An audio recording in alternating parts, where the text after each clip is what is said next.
आज का हमारा ये सेशन बहुत ही इंटरेस्टिंग होने वाला है और काफ़ी यूज़फुल होने वाला है जो लोग एक्सेल को बिल्कुल स्क्रेच से सीखना चाहते हैं। तो स्टार्ट करेंगे आज हम बेसिक अरिथमेटिक ऑपरेशंस को परफॉर्म किस तरीके से एक्सेल में किया जा सकता है उसे सीखेंगे प्रैक्टिकली। और सेकेंड पार्ट में हम सीखेंगे उनका रेफरेंसिंग का कंसेप्ट, उस कितने प्रकार के रेफरेंसेस होते हैं, उनमें क्या डिफरेंस होता है और उससे प्रैक्टिकल इम्प्लीमेंटेशन कैसे किया जाता है। नमस्कार दोस्तों, मैं विश्वास। आइए स्टार्ट करते हैं आज का सेशन।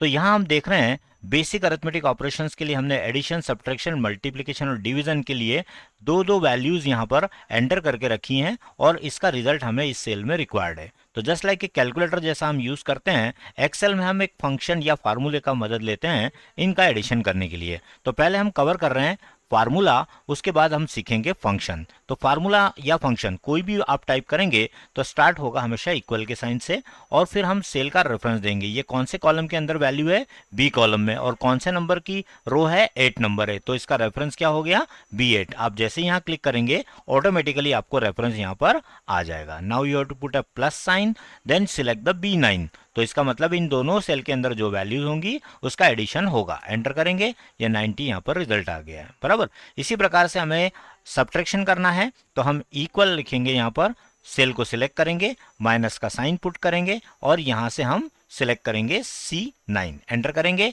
C8 में से C9 की वैल्यू को सब्ट्रैक्ट किया, राइट। मल्टीप्लिकेशन के लिए आपको इक्वल का साइन लगाना है, सेल को सिलेक्ट करना है, स्टार का साइन लगाना है मल्टीप्लिकेशन के लिए और सिलेक्ट करना है सेकंड सेल। एंटर करें, 2000 इन दोनों का मल्टीप्लिकेशन का रिजल्ट। यहां पर हम करेंगे इक्वल, सिलेक्ट करेंगे आपकी पहली सेल, डिवाइड का साइन लगाएंगे। ध्यान रखिएगा डिवाइड के लिए आपको स्लैश यूज करना है, बैक स्लैश का यूज ना करें, ये बैक स्लैश कहलाता है और इसे कहते हैं फॉरवर्ड स्लैश। तो आपको हमेशा फॉरवर्ड स्लैश का यूज करना होगा, राइट। यहां हम सिलेक्ट करेंगे सेकंड सेल को, एंटर करेंगे तो यहाँ 1.25 आ गया। 50 को डिवाइड किया 40 से, 1.25। अब कोई भी वैल्यू किसी भी सेल में आप चेंज करके देखिएगा, रिजल्ट एक्यूरेट आएगा, इंस्टेंट आएगा, राइट। तो हमने जैसे मान लीजिए यहाँ पर 100 कर दिया तो आप देख सकते हैं 140 हो गया है। अगर आपने इसी 100 की कॉपी की, इसको डायरेक्टली हमने ड्रैग करके कॉपी किया तो आप देख सकते हैं 100 में से 40 को लेस किया, 100 इंटू 40 और 100 इंटू डिवाइडेड बाय 40, 2.5 रिजल्ट आ चुका है। अगर आप ये सभी फार्मूले आप एक साथ सेल के अंदर देखना चाहते हैं तो आपको कंट्रोल प्लस टिल्ड यूज करना है। ये कीबोर्ड पर साइन अवेलेबल है, कमांड है CTRL, कंट्रोल की को दबाना है और ये साइन टाइप करना है कंट्रोल के साथ टिल्ड का साइन। ये साइन आपको एस्केप की के ठीक नीचे मिलेगा, इसको आप प्रेस कर दीजिएगा। इससे क्या होगा, आप सभी फार्मूले यहीं पर देख पाएंगे सेल के अंदर। आप देख सकते हैं जो फार्मूला मैंने टाइप किया था वो यहाँ पर आ चुका है। इसी प्रकार से सभी सेल्स के अंदर फार्मूले आपको सेल में दिखेंगे। पर ध्यान रखिएगा, इसको देखने के बाद रिजल्ट पे जाने के लिए इसको फिर से टर्न ऑफ करना जरूरी है। इसका मतलब control plus tilde, again you have to click. जैसे आपने क्लिक किया आपको रिजल्ट दिखना स्टार्ट होगा। तो ये है 4 अरिथमेटिक ऑपरेशन।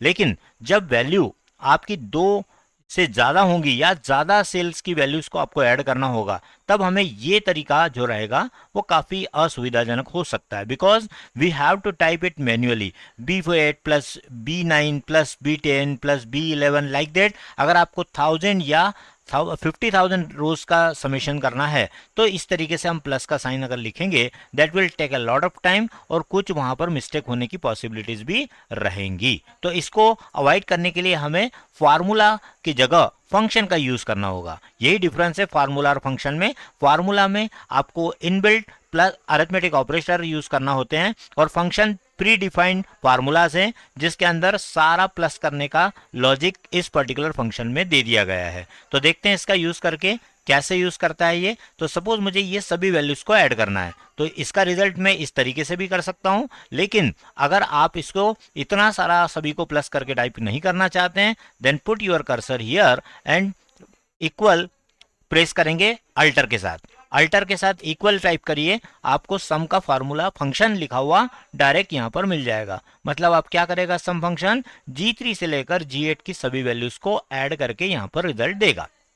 आप चाहें तो आप फंक्शन को टाइप भी कर सकते हैं। आप खुद इक्वल लगा के साइन लिखिएगा और यहां टाइप करिए SUM सम। जैसे आप यहां पर देखेंगे लिस्ट में पहले नंबर पर सम फंक्शन आ रहा है, आपको सिर्फ टैब की का यूज करना है। टैब की का यूज करते से ही आपका ब्रैकेट ओपन होगा। Then you have to select the all cells value you want to sum up. तो जिन सेल्स वैल्यूज को आपको सम करना है उसे आप सिलेक्ट करिएगा। तेजी से सिलेक्ट करना है, अगर ज्यादा सेल्स के अंदर वैल्यू है तो आप कंट्रोल शिफ्ट डाउन का यूज कर सकते हैं। Control plus shift plus down arrow से ये सभी वैल्यूज एक साथ सिलेक्ट होंगी। ब्रैकेट को क्लोज करिए, एंटर की प्रेस करिए, आपका रिजल्ट वही आएगा जो आपने इस तरीके से सम किया था। तो दोनों तरीके आपके पास अवेलेबल है, दोनों में से आप कोई भी कीजिए, आपका पर्पस सर्व होगा। आप एवरेज निकालना चाहते हैं तो आप यहाँ पर अपना कर्सर रखिएगा और आप होम टैब पर जाकर वहां से होम से आप यहां डायरेक्टली समेशन के ड्रॉप डाउन पे क्लिक करेंगे तो आपको यहां पर एवरेज फंक्शन डायरेक्ट मिल जाएगा।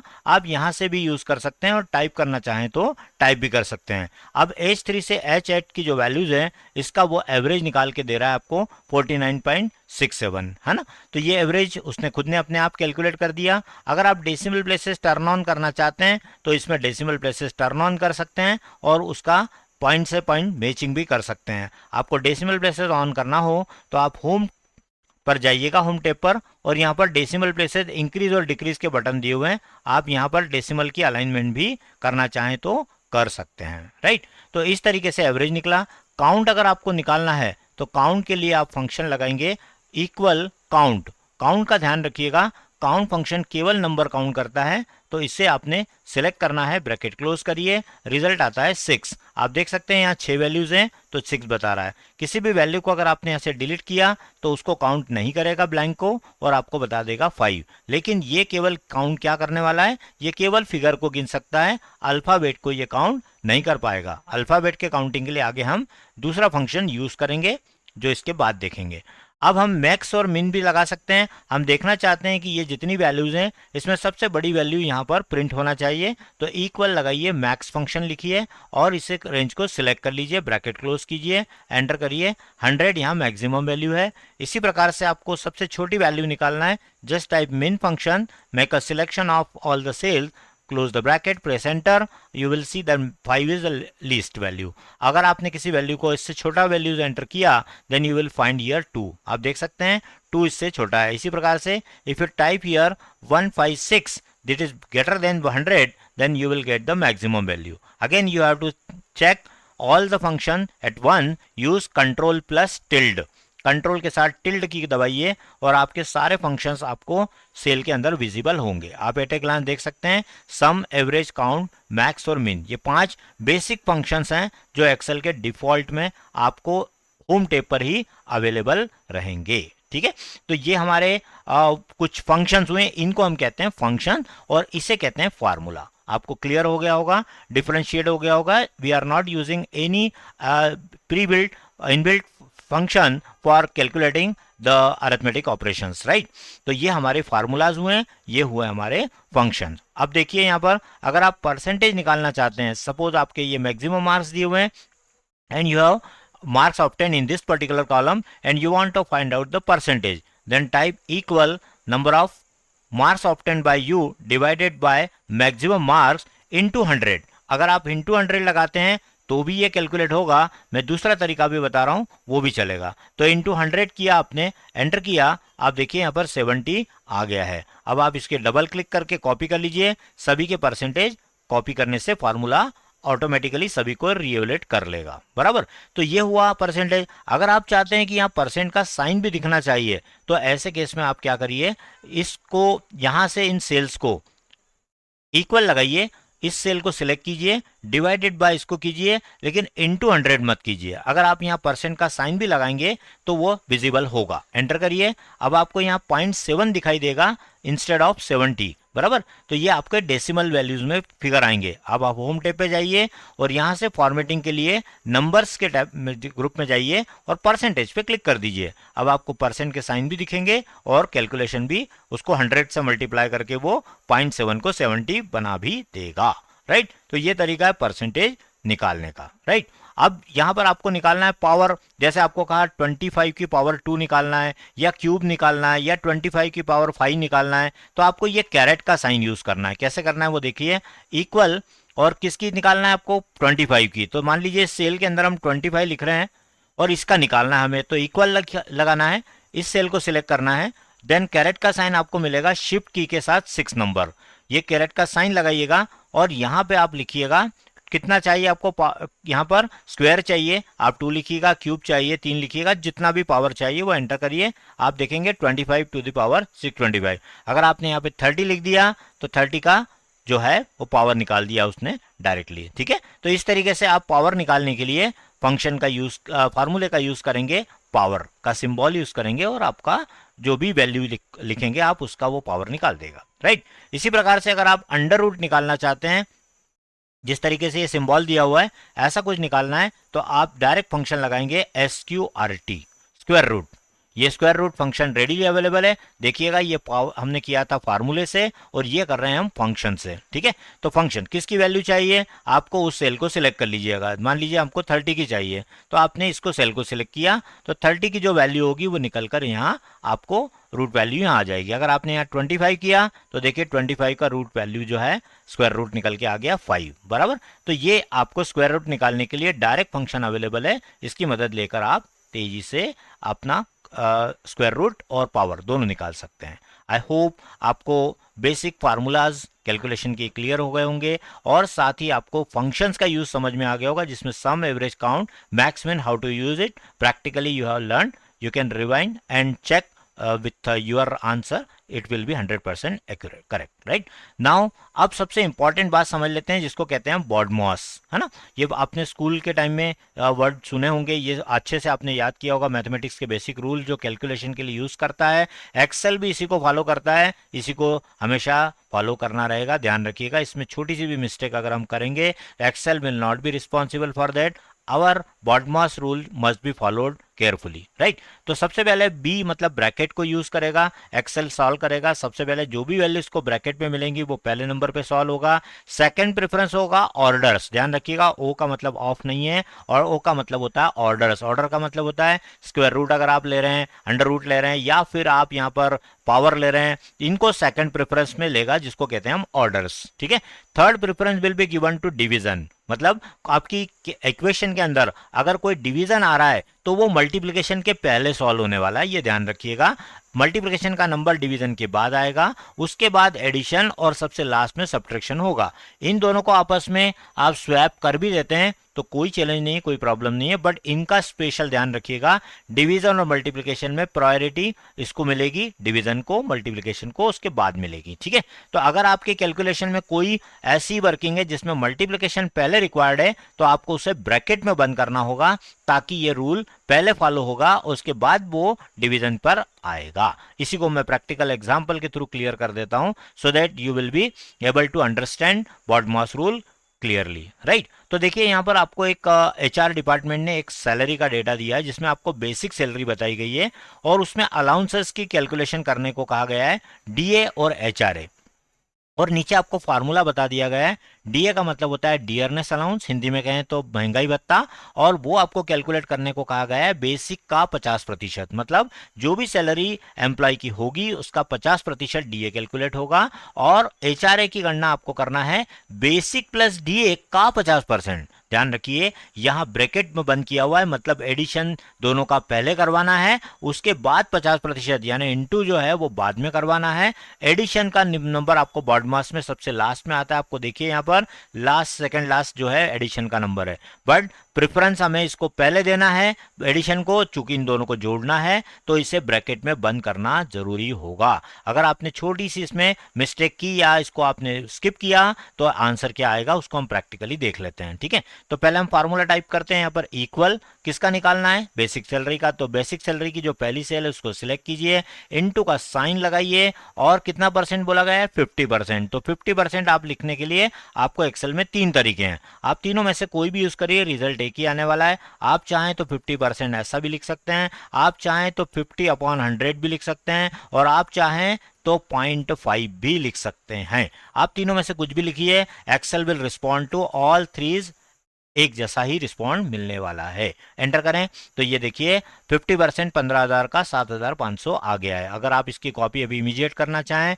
आपने ड्रैग किया, डबल क्लिक किया, आप देख सकते हैं 18,000 का आधा 9,000, 25,000 का 12,500। Likewise it is just half of the basic salary because DA is to be calculated 50% of your basic salary, so it will be the just half of your basic, right? But now we are supposed to calculate HRA. अब HRA कैसे निकालना है? आपको ये दोनों values को पहले add करना है ना?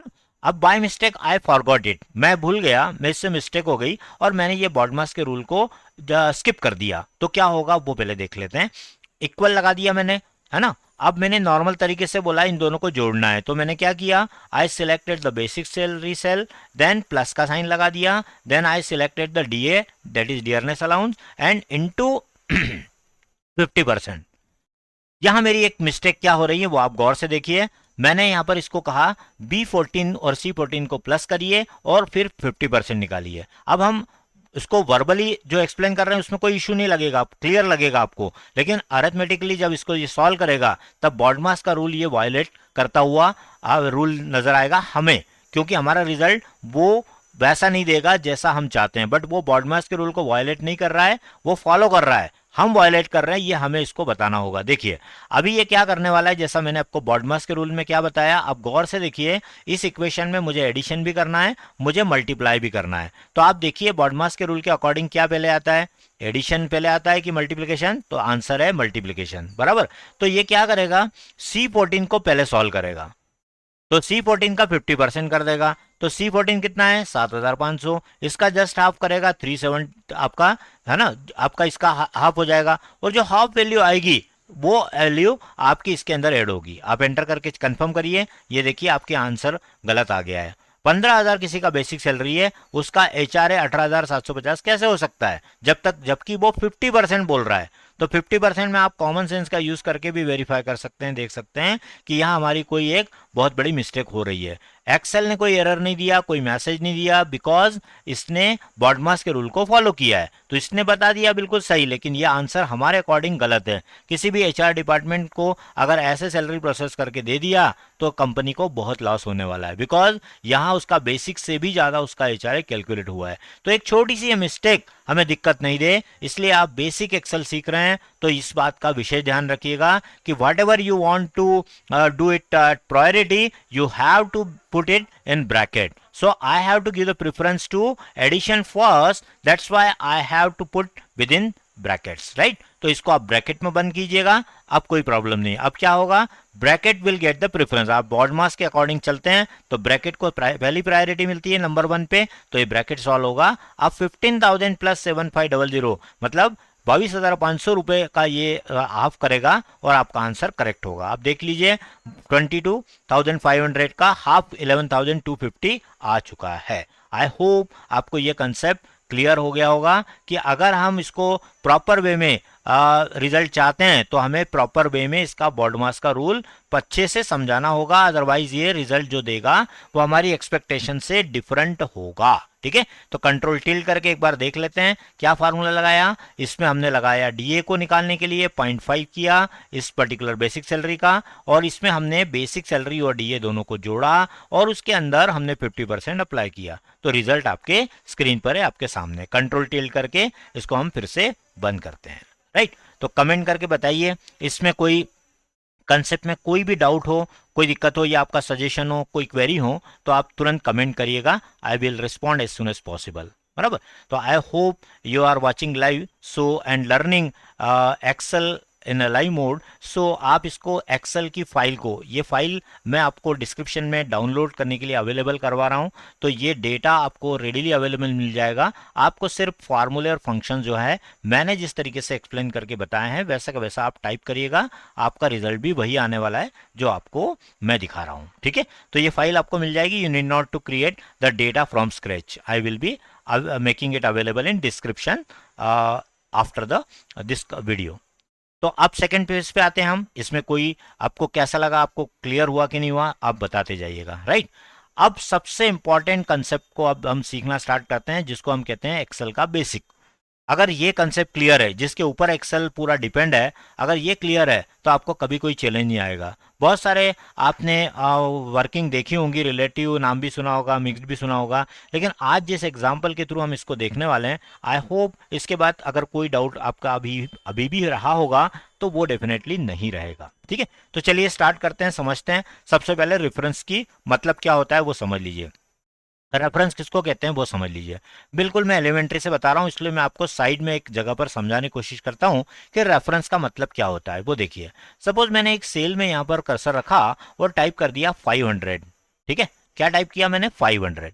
अब मैं यहाँ पर कर्सर रख रहा हूँ इस दूसरी सेल में, और यहाँ पर इक्वल का साइन लगा रहा हूँ। ध्यान से देखिएगा, इक्वल का साइन फार्मूला या फंक्शन को स्टार्ट करने के लिए भी किया जाता है और साथ साथ रेफरेंसिंग के लिए भी किया जाता है। तो मैंने इक्वल लगा दिया और इस सेल को रेफर कर दिया। किस सेल को? जिस सेल में मैंने 500 टाइप किए हैं। तो आप देख सकते हैं मेरा जो ये सेल है, I10 नाम का जो सेल है, ये यहाँ रेफर हो चुका है। एंटर किया तो आप देखिए यहां पर भी 500 आ गया। इसका मतलब क्या हुआ? सेल रेफरेंस का मतलब क्या हुआ कि अगर यहां पर कोई चेंज होगा तो यहां पर ऑटोमेटिक रिफ्लेक्ट होगा। ये रेफरेंस हम सेम शीट में, डिफरेंट वर्कशीट में और डिफरेंट वर्कबुक में भी लगाएंगे, सभी जगह ये काम करेगा। आगे वाले ट्यूटोरियल्स में मैं आपको मल्टीपल शीट्स की लिंकिंग बताने वाला हूं और मल्टीपल वर्कबुक में पैरेलल कैसे काम करते हैं वो भी सिखाने वाला हूं। तो उस पर्टिकुलर टाइम पे वो वर्किंग क्लियर हो जाएगी। ठीक है, तो अब मैंने यहां जाकर कोई चेंज किया से मैंने 890 कर दिया, तो यहां पर भी 890 हुआ। इसका मतलब हुआ इसका रेफरेंस इसको कहां से मिला? इस सेल से। इस सेल में जो जो काम होगा उसमें चेंज, जहां पर भी रिजल्ट बदलेगा यहां पर ऑटोमेटिक चेंज होगा। इसी को कहते हैं हम रेफरेंस। अब रेफरेंस के जो टाइप्स हैं, वो टोटल रेफरेंस इसमें एक्सेल में जो यूज में आते हैं वो 3 प्रकार के। उनके नाम याद कर लीजिए कौन कौन से हैं। पहला है रिलेटिव रेफरेंस, सेकंड है मिक्स्ड रेफरेंस और तीसरा है एब्सोल्यूट रेफरेंस। अगर हम बात करें तो एक्चुअल में देखा जाए तो 2 ही रेफरेंस होते हैं, बट मिक्स्ड जो है उसका डिराइव्ड या इसका कह लीजिए कॉम्बिनेशन है। मिक्स्ड जो है रिलेटिव और एब्सोल्यूट का मिक्सचर है। तो आपको मैं सभी को अच्छे से बता रहा हूँ, क्लियर बता रहा हूँ। फिर भी हम मिक्स्ड को क्यों यूज कर रहे हैं, क्यों नाम अलग से इसका यूज आ रहा है, ये भी मैं बता रहा हूँ इन एग्जाम्पल के थ्रू। ठीक है, तो चलिए देखते हैं हम प्रैक्टिकली इसको करके कैसे इसका यूज करना है। तो अभी हमारे पास एक डेटा सेट यहाँ पर किसी ने दिया है, जिसमें हमारे पास कुछ प्रोडक्ट के नाम है, इलेक्ट्रॉनिक गैजेट्स हैं, इलेक्ट्रॉनिक प्रोडक्ट्स हैं, उसकी क्वांटिटी दी हुई है और उसका रेट दिया हुआ है। ठीक है, और आपसे कहा गया है ये जो येलो बॉक्सेस दिखाई दे रहे हैं यहाँ पर आपको कैलकुलेशन करने को बोला गया है। मतलब ये बताना है उसको कि Samsung 32 inch LED TV 10 quantity अगर सेल हुई है और एक का रेट जो है, मैं थोड़ा सा रेट ऑड कर देता हूँ, मान लीजिए 14,560 है, तो 10 का कितना हुआ, है ना। तो ये हमें फार्मूले से निकालना है। तो हम फार्मूला क्या टाइप करेंगे? इक्वल क्वांटिटी, क्वांटिटी को सिलेक्ट करिए, मल्टीप्लाई का साइन लगाइए star and then select the your rate, enter. ये आ गया आपका रिजल्ट। आप कहेंगे इसमें कौन सी बड़ी बात है? ऐसा नहीं है, आप इसकी क्वांटिटी को बदल के देखिए। 56 तो आप इतनी तेजी से वर्बली नहीं कर पाएंगे, लेकिन Excel will do it because we have put a formula. हमने क्या बोला? Whatever user will be entering in C2, C5 and D5 that is to be multiplied, right. तो आंसर आ गया। अब आपने इसको डबल क्लिक किया तो आपकी ये फार्मूले की कॉपी हो गई, है ना। डबल क्लिक का क्या फंडा है कि आप यहाँ जो भी फार्मूला लिखते हैं, जब आप इसे पॉइंटर पर रख के आप डबल क्लिक करते हैं, C5 जो है वो C6 में कन्वर्ट हो जाता है और C7 में। इसी तरीके से लास्ट सेल तक जाके देखिए, करस्पॉन्डिंग जो सेल का रेफरेंस है वो ऑटोमेटिक चेंज होता है। ठीक है, तो इसी को कहा जाता है, जो रेफरेंस जब मैं इसको कॉपी करता हूं और ये जो चेंज होता है, इस बदलाव को ही नाम दिया गया है, रेफरेंस के बदलाव को रिलेटिव रेफरेंस। इसका नाम रिलेटिव क्यों रखा है वो मैं आपको एक्सप्लेन कर देता हूं, फिर हम आगे बढ़ते हैं। ठीक है, देखिए अभी मैंने इस फार्मूले में क्या टाइप किया था? C5 इंटू D5, लेकिन जैसे ही इस फार्मूले को मैंने नीचे टाइप किया, मैं सारा एक बार डिलीट करके एक बार और बताता हूं आपको, केवल एक में कॉपी कर रहा हूं। ठीक है, अब देखिए मैंने यहां पर टाइप किया C5 इंटू D5, लेकिन सेकंड सेल में क्या लिखा? वो ऑटोमेटिक क्या हो गया? C6 D6। देखिए ऐसा क्यों हुआ? C5 का 6 कैसे हुआ? क्योंकि मैंने जैसे इसको कॉपी किया, कहां पर? नीचे की तरफ। देखिए गौर से देखिएगा, मैं नीचे की तरफ कॉपी कर रहा हूं तो ये किस रेफरेंस को चेंज कर रहा है? रो के रेफरेंस। देखिए 2 ही वर्किंग है एक्सेल में, या तो कॉलम चेंज होता है या रो चेंज होती है। कई बार कॉलम और रो दोनों भी चेंज होते हैं, बट अभी हम जिस केस की बात कर रहे हैं उसमें कॉलम नहीं बदल रहा है। आप देखिए C कॉलम में ही सारी क्वांटिटी है, D कॉलम में ही सारे रेट है, इसलिए C और D कॉलम नहीं बदल रहा है। केवल क्या बदल रहा है? आइटम, जैसे Xiaomi का ये आ रहा है, MI का, LG का, ये सब क्या है? रोज के अंदर है। तो आपको ये रेफरेंस किसका चेंज करके दे रहा है? रो का चेंज। तो C5 से जो C6 हुआ, C6 C6 से और हम इसको ड्रैग करेंगे या डबल क्लिक करेंगे तो आखिरी में ये C11 हुआ। तो ये जो चेंजेस होते हैं रो के नंबर में, इस चेंजेस को कौन से रेफरेंस के नाम से जाना जाता है? Relative reference. रिलेटिव मतलब जिस पर्टिकुलर सेल के अंदर आपको वैल्यूज वो उसको करस्पॉन्डिंग मिलेगी, उस करस्पॉन्डिंग सेल की रो का नंबर ऑटोमेटिक चेंज करने का जो टास्क ये परफॉर्म कर रहा है, इसी को कहते हैं रिलेटिव रेफरेंस। बराबर, वो चेंज नहीं हो रहा है, बस चेंज क्या हो रहा है? सिर्फ रो का नंबर, तो रो नंबर चेंज हुआ, उसको हम रिलेटिव रेफरेंस कहेंगे, राइट। अब ये वर्किंग में कोई नया नहीं है, आप इसको सिर्फ डिस्काउंट निकाल रहे हैं। मान लीजिए मुझे इसके 5% डिस्काउंट देना है, तो मैंने इसे सिलेक्ट किया इंटू 5% और परसेंट का यहाँ साइन लगा दिया, परसेंट का साइन लगा दिया, एंटर किया, ये 5% इसका डिस्काउंट मिल गया। बराबर है। ऐसे ही मुझे डिस्काउंट अमाउंट निकालना है।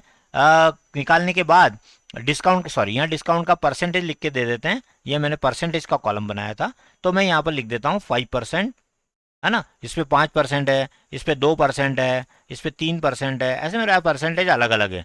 अगर अलग अलग है तो ये तरीका सही तरीका है जो मैं कर रहा हूँ कि एक एक कॉलम के अंदर मैं एक एक सेल के अंदर इसकी वैल्यू लिख दूंगा कि मुझे कितना कितना परसेंटेज रिक्वायर्ड है, वो मैं यहाँ पर टाइप कर रहा हूँ। ठीक है, अब मुझे इनका जो करस्पॉन्डिंग परसेंटेज है ना, वो यहाँ पर कैलकुलेट करके बताना है। इसकी अगर मुझे परसेंटेज में डिस्प्ले करना है तो ये मैं आपको बता चुका हूँ कैसे करेंगे। सिलेक्शन करिए, होम टैब पे जाइए और परसेंटेज पे क्लिक कर दीजिए, ये आपके परसेंटेज के साइन आ गए। ठीक है, अब आपको क्या करना है, ये जो भी अमाउंट है इस अमाउंट का डिस्काउंट निकालना है आपको। इस अमाउंट पे कितना प्रतिशत डिस्काउंट मिल रहा है उसके करस्पॉन्डिंग इसको सिलेक्ट कर लीजिए, एंटर करिए, ये आपका काम कंप्लीट हो गया। बराबर, अब डबल क्लिक करिए, आप देखेंगे 2,60,000 के ऊपर 2%, 60,000 पे 30%, इस तरीके से ये सारी अमाउंट के ऊपर इतने इतने परसेंटेज से उसने डिस्काउंट निकाल के दे दिया। तो आप गौर से देखिए, यहाँ पर देखिए, यहाँ पर देखिए, आपने जो भी यहाँ पर फार्मूला लिखा है उस फार्मूले में देखिए E5 इंटू F5 लिखा, लेकिन इसको जब कॉपी किया तो E6 इंटू F6 हुआ।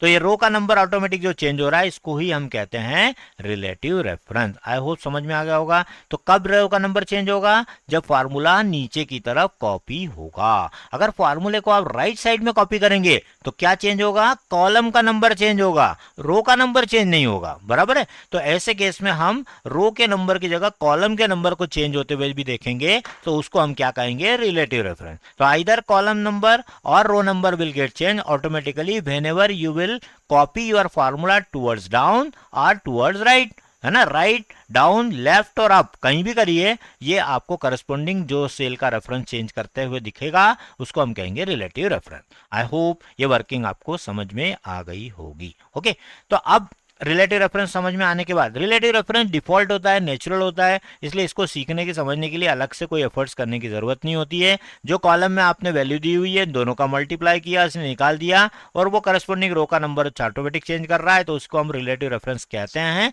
बस ये आपको टेक्निकली पता होना चाहिए। इंटरव्यू क्वेश्चन में आप जॉब के लिए जा रहे हैं, इंटरव्यू क्वेश्चन पूछे जाते हैं, तो आपसे ये पूछा जा सकता है कि रिलेटिव रेफरेंस और एब्सोल्यूट रेफरेंस और मिक्स्ड रेफरेंस में क्या डिफरेंस है, प्रैक्टिकली समझाइए या करके दिखाइए। तो ऐसे केस में आपको ये मैं जो एग्जांपल बता रहा हूं इससे मिलता जुलता कोई और भी एग्जांपल आप लेकर आसानी से करके दिखा सकते हैं। आइए आप देखते हैं मिक्स्ड रेफरेंस किसको कहते हैं।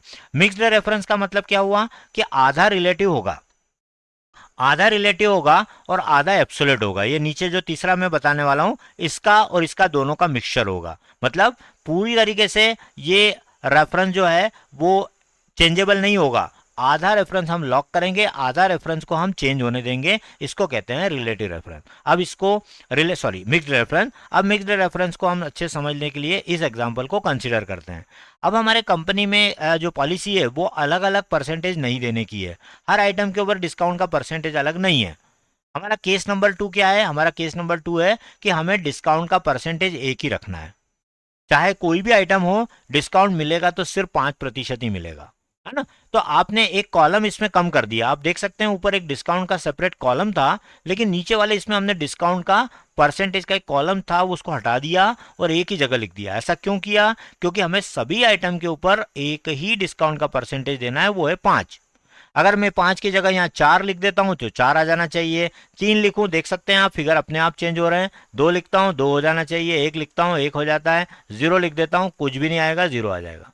इसका मतलब है एक जगह चेंज सब जगह अपने आप अप्लाई हो जाएगा। तो अगर आपको ऐसी रिक्वायरमेंट आती है तो आपको ये मिक्स्ड रेफरेंस काम आने वाला है। अब इसको मैं प्रैक्टिकली करके दिखा देता हूँ, इसका मतलब क्या है, ये कैसे काम करता है, इसको करने का तरीका क्या है वो देखिए। अभी मैं पहले इसको डिलीट कर देता हूँ, जो फार्मूला लगा हुआ है वो डिलीट कर रहा हूँ। अमाउंट वही है जो आपने कैलकुलेट की थी, इन दोनों का मल्टीप्लाई किया था, इसमें नया कुछ नहीं, ऊपर से आपने जो किया वही फार्मूला यहाँ पुटअप कर दीजिएगा, ठीक है, अमाउंट सेम आ जाएगी। अब यहाँ पर हमें डिस्काउंट का अमाउंट निकालना है, तो हमने क्या लिखा, इक्वल अमाउंट को सिलेक्ट कीजिएगा, इनटू का साइन लगाइए, है ना, और इसे सिलेक्ट कर लीजिए, किसको, 7%। ऐसा क्यों, क्योंकि इस सेल में जो भी यूजर एंटर करेगा वो परसेंटेज आपको यहाँ पर डिस्काउंट की अमाउंट निकालने के लिए, कैलकुलेट के लिए यूज करना है। तो हमने इसको सिलेक्ट कर लिया, एंटर किया। अब आप देख लीजिए, अगर एक 10% डाल के देख लीजिए तो आप देखिए 10% बराबर 1,40,000 का 14,000 बराबर आ रहा है ना। तो एग्जैक्ट आपको क्लियर हो गया कि हाँ, चेक भी कर लिया, बराबर है। बट प्रॉब्लम कहाँ स्टार्ट होगा, अब देखिए, अभी जैसे ऊपर हमने कॉपी करने के लिए ड्रैग किया था, ऐसे हम इसको भी ड्रैग करते हैं।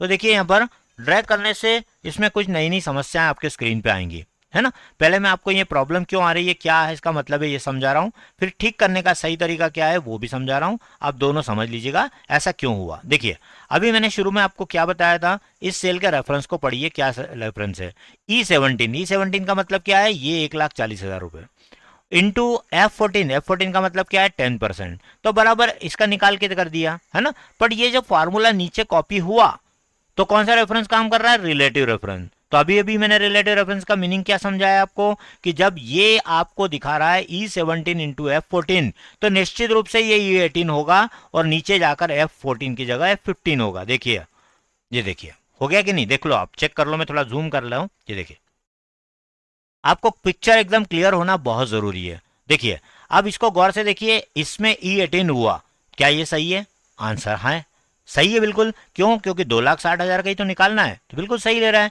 लेकिन इसने मल्टीप्लाई किससे स्टार्ट कर दिया, F15 से। इस F15 में क्या लिखा हुआ है, डिस्काउंट अमाउंट अक्षर लिखे हुए हैं, बराबर है। अब यहां की जगह ये नीचे क्यों सरक गया, क्यों आ गया, क्योंकि फार्मूला जब नीचे कॉपी होता है तो रो का नंबर चेंज होता है। ये रूल है किसका, रिलेटिव रेफरेंस का, बराबर है, क्लियर है। तो यहां क्या होना चाहिए, यहां पर होना चाहिए यही सेल का रेफरेंस, कौन सा, ये कौन सा कॉलम है आपका, F15 की जगह F14 होना चाहिए। तो आपने यहां पर जाके कर दिया, ओके फाइन, गलती समझ में आ गई, आपने जाके F14 कर दिया, एंटर किया, आपका रिजल्ट आ गया। आप देख लो, 2,60,000 का बराबर 26,000 आ गया, करेक्ट। पर क्या अब मैं हर जगह पर जाकर इसको चेंज करूं क्या, देखिए इसके अंदर इस सेल को लेके आ रहा है, इस सेल में देखिए इसको लेके यहां उठा रहा है, तो यानी इसका और इसका गुणा कर रहा है, 1,40,000 का 14,000 से गुणा कर रहा है। तो ये देखो हैश के साइन बता रहा है। हैश का साइन का मतलब क्या होता है, ये आपको बेसिक पता होना बहुत जरूरी है। कॉलम की विड्थ जब कम हो जाती है तो उसको हैश के साइन लाता है। आप कॉलम की विड्थ डबल क्लिक करके या ड्रैग करके बढ़ा लीजिए और देखिए ये अमाउंट आ गई। तो ये कितनी गार्बेज और कितनी गलत वैल्यू निकाल के दे रहा है, आप चेक कर सकते हैं कि कोई व्यक्ति अगर 1,40,000 का सामान खरीदता है और उसको 10% आपने डिस्काउंट ऑफर किया है, तो वो उसको करोड़ों, लाखों में नहीं करोड़ों में आपको डिस्काउंट की स्कीम दे रहा है, जो कि टोटली गलत है। आई होप आपको प्रॉब्लम तो समझ में आ गई होगी। अब हम सॉल्यूशन की बात करते हैं कि क्या होना चाहिए था और हमें ये सा इसने क्यों किया। रिलेटिव रेफरेंस के डिफॉल्ट फार्मूला जो काम कर रहा है उसके कारण से ये तकलीफ आपको आई है, ठीक है। तो अब आपको क्या करना है वो समझ लीजिए। आपको क्या करना है, आपको हर हालत में ये वैल्यू तो चेंज करना है। E17 के बाद E18, E19, E20 ये तो करना है, इसमें कोई दिक्कत नहीं है आपको। आपको सिर्फ दिक्कत है कि F14, F15 नहीं होना चाहिए, F16 नहीं होना चाहिए, बराबर। तो आपको इसको क्या करना है, ये जो चेंज होने वाली वैल्यू है, देखिए इसमें दो बातें हैं, एक तो कॉलम का नंबर है, F मतलब कॉलम नंबर है, और 14 का मतलब है रो नंबर है। तो आपको सिर्फ रो नंबर बदल रोकना है, चेंज होने से रोकना है। तो आप सिर्फ रो नंबर के आगे रखिए कर्सर और डॉलर का साइन लगा दीजिए, डॉलर। आप कीबोर्ड से F4 की का भी यूज कर सकते हैं, लैपटॉप चला रहे हैं तो फंक्शन F4 भी कर सकते हैं। आपको डॉलर का साइन दोनों तरफ लगा के देगा, आप केवल एक रखेंगे तो भी काम हो जाएगा। सिर्फ रो को लॉक करिए और आपका काम कंप्लीट। अब इससे क्या होगा, अब ये 14 नंबर 15 ड्रैग करने पे नहीं होगा, E17 का E18 होगा, लेकिन F14 का F15 अब नहीं होगा। एंटर करके देखिए, ये आपका रिजल्ट, अब आप इसको कॉपी कर रहे हैं, देखिए अब आपको देखो एक बार में ही प्रॉपर आ गया। देखो आप गौर से इसको डबल क्लिक करिए, आप देखिए E17 का E18 तो हो गया, लेकिन F14 F15 में कन्वर्ट नहीं हुआ है, बिकॉज आपने लॉक कर दिया है 14 की रो को कि हमेशा आपको परसेंटेज डिस्काउंट का हमेशा एक ही जगह से लाना है, वो है यहाँ से। ठीक है, आई होप ये क्लियर हो गया होगा आपको। अब ये क्लियर है तो आप इस पॉइंटर को रखिए, डबल क्लिक करिए, ड्रैग करिए, जैसा भी आपको कंफर्टेबल लगे, आपका रिजल्ट परफेक्ट आने वाला है। बराबर है, तो I hope you have understood the mixed reference also, है ना। कमेंट करके बताइएगा इमीडिएट अभी कि आपको ये वर्किंग क्लियर हुई या नहीं। कोई क्वेश्चन हो तो टाइप कर दीजिएगा, मैं उसको रिस्पॉन्ड करूंगा। ठीक है, तो आपको इसको मिक्स्ड रेफरेंस क्यों कहते हैं, ये क्लियर हुआ क्या, वो देख लीजिए। मिक्स्ड रेफरेंस इसको कहा क्योंकि पार्शियली ये अनलॉक्ड है। देखिए आप E17 को आपने लॉक नहीं किया है, ये चेंज हो रही है, तो ये मिक्स्ड हुआ, मतलब partially it is locked, partially it is unlocked, so it is known as a mixed reference. जहां दोनों का भी यूज हो, जहां लॉकिंग भी हो, जहां पे अनलॉकिंग भी हो, उसको हम कहते हैं मिक्स्ड रेफरेंस। ठीक है, इसी का नाम था मिक्स्ड रेफरेंस। अब मिक्स्ड रेफरेंस में हमने जो डॉलर का साइन यूज किया, उस डॉलर के साइन को स्पेशली बोला जाता है एब्सोल्यूट रेफरेंस। ज्यादातर लोग जो एक्सेल के यूजर्स हैं उसको एब्सोल्यूट वैल्यू बनाने के लिए हमेशा, मतलब एब्सोल्यूट का मतलब होता है कांस्टेंट, मतलब फिक्स, बनाने के लिए हमेशा डॉलर साइन का यूज करते हैं और उसी को कहते हैं एब्सोल्यूट रेफरेंस। बराबर, तो अब एब्सोल्यूट रेफरेंस का प्रैक्टिकल यूज देखिए, यहां पर इस एग्जांपल में आपको मैं क्लैरिटी के साथ दे रहा हूं, इसको अच्छे से सीख लीजिए।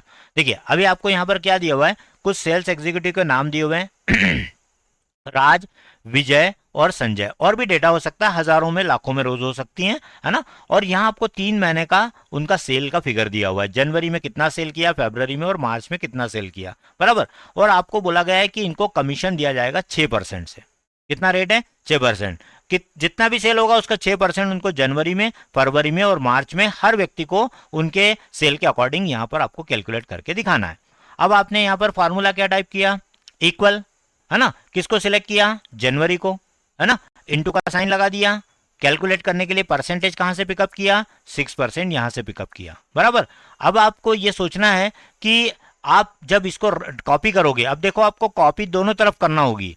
ऊपर मैंने अभी तक जो आपको रिलेटिव और मिक्स्ड में बताया, वो क्या बताया, नीचे की तरफ कॉपी करना बताया, इसलिए मैंने सिर्फ रो को लॉक करने की बात की थी मिक्स्ड रेफरेंस में।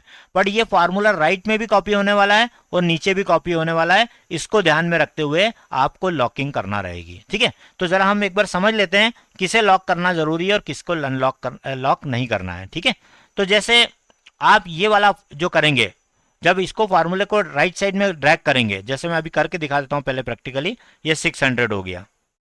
बराबर, अब मैंने इसको ड्रैग किया, देखिए गौर से, तो यह 00 आ गया। आपको समझ में आ गया होगा ऐसा क्यों हुआ, वो देखिए मैंने लिखा C29 इंटू 27, तो इसका और इससे मल्टीप्लाई होके तो बराबर आंसर आ गया 10,000 का 6%, 600 रुपए बराबर आ गया। लेकिन फरवरी में क्या प्रॉब्लम हुई, इसने आगे जाके देखो, इधर ड्रैग किया मैंने, तो देखो रो का नंबर, देखो आप गौर से देखो, यहाँ पे ये कॉलम का नंबर तो बराबर सी की जगह डी पे लेके आ गया, है ना, सी का डी पे लेके आ गया। लेकिन इधर क्या किया उसने, इधर इधर डी का 27 जो है रो का नंबर कर दिया। देखो आप यहाँ पे, ये आपका कौन सा था, मैं फिर से दिखा देता हूँ, ये कौन सी सेल थी, ये देख लीजिएगा आप, ये C27 थी, और ये C27 की जगह आपका यहाँ पर क्या हो गया है, सेकंड में जाकर D27 आ गई बात समझ में आपको। तो यानी परसेंटेज तो आपको हमें हर हालत में यहाँ से उठाना है, तो इसको आपको लॉक करना पड़ेगा, है ना। तो ये जो है ये चेंज नहीं होना चाहिए, कौन सा, ये आपका सी जो कॉलम है, ये कभी भी डी नहीं होना चाहिए। इधर जब भी मैं कॉपी करूं तो सी का सी रहना चाहिए, डी नहीं होना चाहिए। तो इसके लिए आपको क्या करना पड़ेगा, सी को लॉक करना पड़ेगा। कैसे करोगे, यहां पे डबल क्लिक करिए और सी के पहले रखिए कर्सर और डॉलर का साइन लगा दीजिए। मैं एक एक करके बता रहा हूं स्टेप बाय स्टेप, ताकि आपको कभी कोई डाउट ना रहे, इसलिए। अदरवाइज मैं 1 सेकंड में आपको पूरा लगा के और इसको डन कर सकता हूं, बट ऐसा नहीं करेंगे, हम सीखेंगे स्टेप बाय स्टेप। C7 को हमने लॉक किया, एंटर किया, है ना। अभी इसमें तो कोई प्रॉब्लम था ही नहीं, तो इसमें दिक्कत भी नहीं आएगी। पर अब देखो क्या अब फरवरी मार्च में सॉल्व हुआ कि नहीं प्रॉब्लम, वो देख लीजिए। देखिए अब 600, अब आप देखिए 2 फरवरी में कितना सेल हुआ, राज का 12,000, 12,000 का 6% कितना होता है 720, 15,000 का सेल हुआ मार्च में, 6% कितना होता है 900। मतलब मेरी एक प्रॉब्लम तो सॉल्व हो चुकी है। कैसे पता लगा, वो देखो आप, देखो C27 यहाँ भी वही सेल आ रहा है और यहाँ भी देख लो, ये देखो C27, मतलब मैंने जो लॉकिंग की वो बिल्कुल परफेक्ट है। अब मेरी प्रॉब्लम यहाँ नीचे तो नहीं है, ये भी चेक कर लेते हैं। अब जनवरी को मैं नीचे ड्रैग कर रहा हूं, ठीक है, तो फिर से वही प्रॉब्लम चालू हो गई कि अननेसरी ये एरर आ रही है और बहुत बड़ी वैल्यू भी आ रही है ना। तो इसका भी सॉल्यूशन करना पड़ेगा। तो इसका क्या करना पड़ेगा, अब आप गौर से देखिए और सोच के बताइए और कमेंट कीजिए कि किसे लॉक करेंगे। कमेंट कीजिए, I am waiting for you, है ना। तो आप देखिए मैं फार्मूला किधर कॉपी कर रहा हूँ, नीचे, है ना। तो आपकी अब ये सोच के बताइए कि यहां से किसे लॉक करना चाहिए, किसे लॉक नहीं करना है। C29, क्या ये C30 होना चाहिए, यस और नो, कमेंट करके बताइए, यस और नो, है ना। चेंज होना चाहिए, राइट। तो C30 होना चाहिए, C31 भी होना चाहिए। इसका मतलब मैं इसको तो लॉक कर ही नहीं सकता, है ना, तो इसको भूल जाइए। तो अब आगे आगे बात करते हैं इसकी। क्या सी कॉलम को लॉक करने की जरूरत है? ठीक है, अपन नीचे कॉपी कर रहे हैं तो कॉलम को लॉक करें नहीं करें कोई फर्क नहीं, बट आपने इसके लिए क्यों कर रखा है, इधर राइट साइड में कॉपी किया था इसलिए किया था, ठीक है। अब ये 27 को भी मैं अगर लॉक कर दूं यहां पर, 27 को भी, है ना, 27 का भी मैंने यहां पर लॉक कर दिया। यहाँ पे 27 नंबर की रो को भी लॉक कर दिया। अब देखिए डॉलर लगा दिया, हो गया कि नहीं, ये देखो C27 यहाँ पर लॉक हो गया। अब आप समझ जाएंगे, एंटर करिए तो देखिए सी भी लॉक रहेगा, मतलब कॉलम सी भी लॉक रहेगा और रो नंबर 27, मतलब ये 6% फिक्स हो जाएगा सभी के लिए, बराबर। एंटर करते हैं, अब जरा नीचे ड्रैग करके देखते हैं, बराबर है। देखिए 20,000 का 6%, 1,200 रुपये, 7,000 का 6%, 420 रुपये, बिल्कुल सही आ गया, है ना। तो इसका मतलब है कि अभी मैंने जो आपको बताया फार्मूला, फाइनल ये फार्मूला रहेगा। मतलब इसको हम कहेंगे, ये जो लॉकिंग किया हमने कॉलम और रो दोनों को, इसको कहते हैं एब्सोल्यूट रेफरेंस। क्लियर हो गया आपको। तो जब कोई फार्मूला आप लिख रहे हैं और उसके अंदर अगर आप दोनों तरफ डॉलर लगा रहे हैं, रो के नंबर के आगे और कॉलम के नंबर के आगे, दोनों को अगर लॉक करेंगे तो इसको कहेंगे हम एब्सोल्यूट रेफरेंस। आई होप ये वर्किंग क्लियर हुई होगी। लेकिन ये जो रेफरेंस है इधर, इस रेफरेंस को हम कौन सा कहेंगे, रिलेटिव रेफरेंस, क्योंकि ना तो सी को लॉक किया है ना 29 को लॉक किया है, तो ये रिलेटिव रेफरेंस है। बट इसके बाद किसी ने आपसे ये पूछा कि इसका रेफरेंस का नाम बताइए, तो आप 100% बता सकते हैं कि ये रिलेटिव रेफरेंस नहीं है, ये एब्सोल्यूट रेफरेंस है, ठीक है। अब इस फार्मूले को आप एक बार फिर से राइट साइड कॉपी कर दीजिए और फिर से नीचे कॉपी कर दीजिए। आप देखिए आपका एक बार में करेक्ट आंसर आ जाएगा ये लॉक करने कारण। तो जब आप इस वैल्यू को ना तो रो में चेंज करना चाहते हैं ना कॉलम में चेंज करना चाहते हैं, तो दोनों तरफ इस रेफरेंस को डॉलर लगा दीजिए, ये फिक्स हो जाएगा और आपकी हमेशा इसी वैल्यू से इन सभी का कैलकुलेशन करके रिजल्ट यहां पर एक्यूरेट निकाल देगा। कंट्रोल टिल्ट करके एक बार देख लेते हैं हम फंक्शन कौन सा लगाया, ये देख सकते हैं आप, एक स्क्रीनशॉट ले सकते हैं और देख सकते हैं कि ये है एब्सोल्यूट रेफरेंस का मीनिंग। आई होप ये भी वर्किंग क्लियर हुई होगी आपको। कमेंट करके बताइएगा कि आपका कंसेप्ट क्लियर हुआ या नहीं। इसी प्रकार के और भी बहुत डीप में मैं एक एक कंसेप्ट का ट्यूटोरियल अवेलेबल करवाने वाला हूँ। आप कमेंट करके बताइएगा। जिन लोगों को और भी आपके फ्रेंड्स को सीखना हो उनको शेयर कीजिएगा और लाइक करके, और चैनल पे पहली बार आए हों तो सब्सक्राइब भी ज़रूर करिएगा। Thank you so much for watching. Have a nice day.